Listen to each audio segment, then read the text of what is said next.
Folks, welcome back to Nostalgianomics. Today we're going to answer that question, is Pokemon really still investable in 2025, especially at these new price points? I know a lot of people are worried about the new price points in Scarlet Violet era, especially those that are getting into the hobby now, and we're not able to pick any of these boxes up under $160, $170, $180 plus per booster box.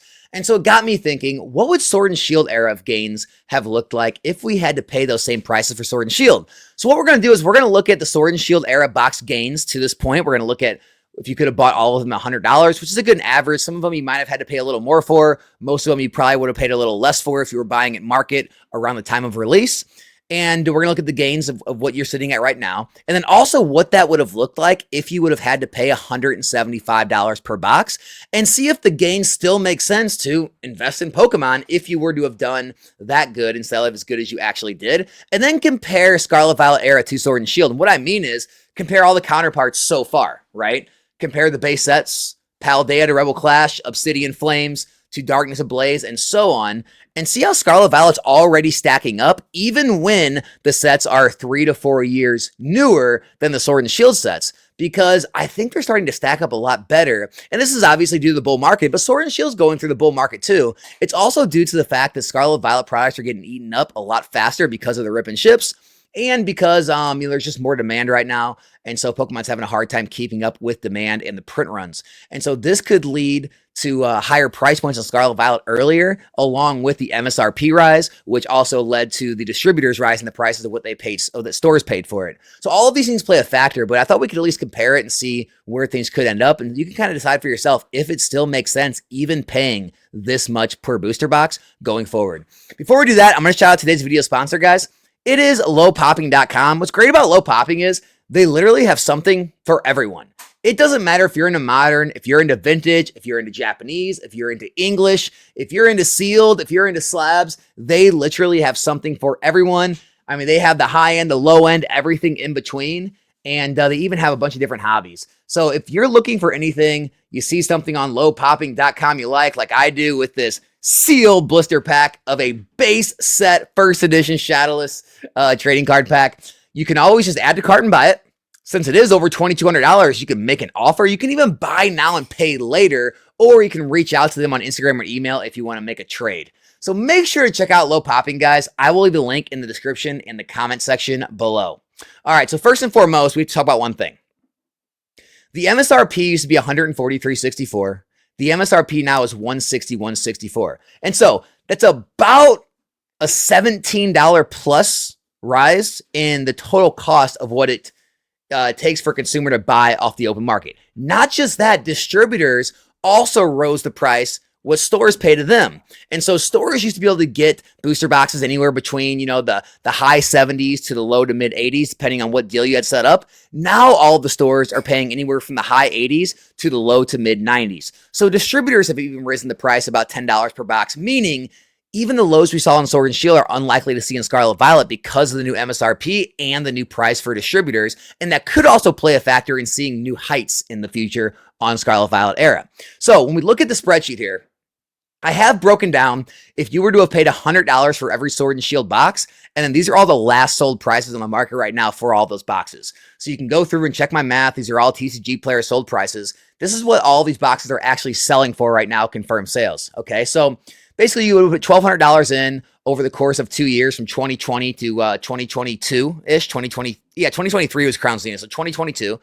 And, right now, the total of the last solds are $4,674. If you subtract the $1,200 from the $4,674, you're left with $3,474 or 289% gains. Guys, this era literally started in 2020. We just turned to 2025, meaning it's only been about 4 years total. 289% in 4 years is astronomical in any investment. So very well, right? However, what would things look like if this price wasn't $100 and you had to pay what we're all paying now? Let's take a look. So, again, February 7th, 2020 is when base set was released. And then November 11, 2022 is when Silver Tempest was released. So that's the 2-year period in which all of these sets were released, meaning they've only had about 2 to 4 years to really grow. All right, so not very long. But If you would have paid $175 for every box, you would have paid $2,100 over those 2 years. And right now, again, the last sale price was $46.74. So you'd be left with a profit of $25.74, which is still 122%. 122% over the course of 2 to 4 years is still extremely good and still outperforms the S&P index and outperforms most every mutual fund out there. The only way you're going to really beat 122% is like single stocks, single cryptocurrencies, probably taking on more risk than what you're going to be taking on with Pokemon Sealed product. Again, that's an opinion-based response, but that's my opinion, and honestly, the opinion of a lot of people, especially when you look in history, and 100% of all Pokemon booster boxes have risen in value, and 100% of the eras have returned these gains, if not better, which gives you a pretty good track record. And I know that, past results don't indicate future results, but it does give you good data points to go off of to make your predictions. Okay, so that's the first thing. All right, I want to look at the sets now. All right. If we look at Sword and Shield base set, this one did not get a reprint. That's why it is so expensive, and you do see these high dollars, all right?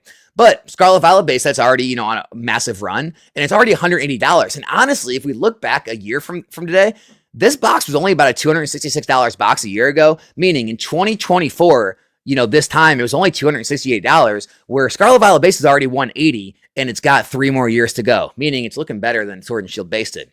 Rebel Clash, same way. Right now, it's about a $290 box. But it was only about a $215 box July of last year, go about $226 in the March of last year. And so a year ago, it was selling for basically the same price that Paldea Evolved is today.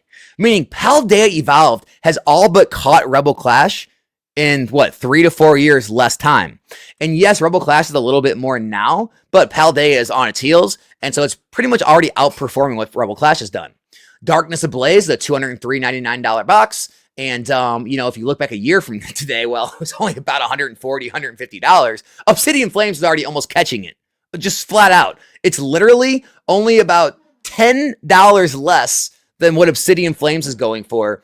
And it's the set, again, it's like 3-4 years newer than what Darkness Ablaze is. Meaning Scarlet Violet Era is already basically outperforming Sword and Shield Era there. Vivid Voltage, all right, the 4th set in the era is about a $190 box with shipping. But again, a year ago, it was only about a $130 box. Paradox Rift is already $175. Already. So other than shipping, Paradox Rift has all but caught Vivid Voltage. We've got Battle Styles, which is about $171 plus 15 shipping, so about a $186 box. Temporal Forces, again, has all but caught up to Battle Styles. I mean, there's a little shipping, I guess, that's made it a little more expensive. Other than that, Temporal Forces is basically there. It's already almost outperforming Battle Styles, again, in like 3 or 4 years less time. Then we've got Chilling Reign. Chilling Reign is a bit higher than Twilight Masquerade. It's about $330 or $25. Twilight Masquerade is about $227. So it's about a $100 difference. However, again, Chilling Reign was only about a $171, $172 box at the beginning of last year in March, whereas Twilight Masquerade is already a $227 box, and it's literally not even a year old yet. Meaning, when you look at Chilling Reign, when it was literally a year old, Twilight Masquerade's crushing it. Evolving Skies is the one set that Sword and Shield is really, going to stay out in the lead. $1,300 box today. Stellar Crown, not even close. Stellar Crown, though, almost a $200 box. That deserves some talking about. This set was all but, predicted to fail. Everyone was hating on it. People thought it was a small set, wasn't a very strong set, and not a lot of people wanted it. And lo and behold, it's one of the top performers in the era now, which is crazy. Fusion Strike, set number 8, is almost a $500 box, $488. It's going up against Surging Sparks. Now, Surging Sparks is all but half the price, a little over half the price, but it got to this way faster than Fusion Strike. Honestly, this is a prediction. I could actually see Surging Sparks actually passing Fusion Strike in the years to come. I think the growth rate of Surging Sparks is going to be quicker than the growth rate of Fusion Strike in the years to come. I could see Surging Sparks actually reaching $1,000 a box faster than Fusion Strike, no matter if we get reprints, restocks, all that stuff. If you go back a year on Fusion Strike, this box was still under $200 a year ago. All right. Surging Sparks is already far above $200, and it's literally a brand new set. It tells you the demand for these cards. And then last but not least, Brilliant Stars, the 9th set, $300 box. Journey Together is the 9th set. Obviously this thing's going ridiculous. It's already over 200, but we're going to have to see how that, all this stuff kind of levels out after it gets released, after any reprints, restocks, after the 2-3 years, and it kind of levels out. Guys, no one knows what's going to happen with all these sets. I'm not trying to make a case that like none of this stuff's going to come down in price, like Surging Sparks, Journey Together, Stellar Crown, Twilight Masquerade, etc. Obviously reprints can happen. It's just fun to look at how they're already performing. And also it's fun to look at the fact that consumers are willing to pay as much for a lot of these Scarlet Violet boxes than a lot of these Sword and Shield boxes, which are literally years and years older.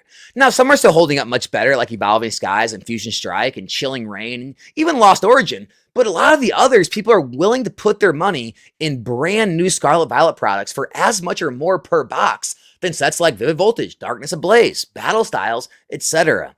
And so it's really interesting to see how the consumer's money is being spread around. But one thing you can't deny is the spreadsheet I'm going to show once again is this right here. You can't deny the fact that even Sword and Shield, if you were to have had to pay $175 for every single box, you would still have made 122% on your money, right? And everyone can always say, well, Alex, there's an outlier. It's Evolving Skies, or if Fusion Strike wouldn't be doing this well. And, if it was all Vivid Voltage, if it was all Battle Styles, it wouldn't look like that. Yeah, the fact is, it's not like that. And here's another exercise you can take for yourself if you want. I would urge all of you to figure out what funds you're invested in your retirement accounts if you have them. Dig into your 401k, dig into your mutual funds, dig into the S&P index. Scroll down to the very bottom and see all of the holdings, all of the stocks that are in those funds. You're going to find a lot of the stocks in those funds are actually down. There's always, every single year, there are negative returning stocks in every single one of those funds, even over long periods of time. It's the top performers that are weighted heavier because they have more shares. Those are the ones that actually carry the indexes, that actually carry the funds. The thing with Pokemon is, over time, you have no negative performers. Literally zero. There is zero booster boxes in Pokemon that are more than 2 or 3 years old that are performing negatively. They're all over MSRP. They're all over the original purchase price. This tells you that honestly, if you were to take all Pokemon boxes as a fund, they're actually the best performing fund, the most stable fund out there because none of them have produced losses, especially if you get in at the right prices. And so this tells me that whether you get in $100 a box, $175 a box, or anywhere in between, it does seem like the gains are still going to be competitive enough to actually still outperform other traditional investments, especially ones with similar risk levels. And so that's pretty much all I got today, guys. Take this information and do with it what you will. Again, not trying to cause any FOMO, not trying to convince you to invest in Pokemon. I'm just trying to show you the numbers so that you can make the best informed decisions for yourself. Hope you guys enjoyed the video. I will be back here in a new one soon. I'm out.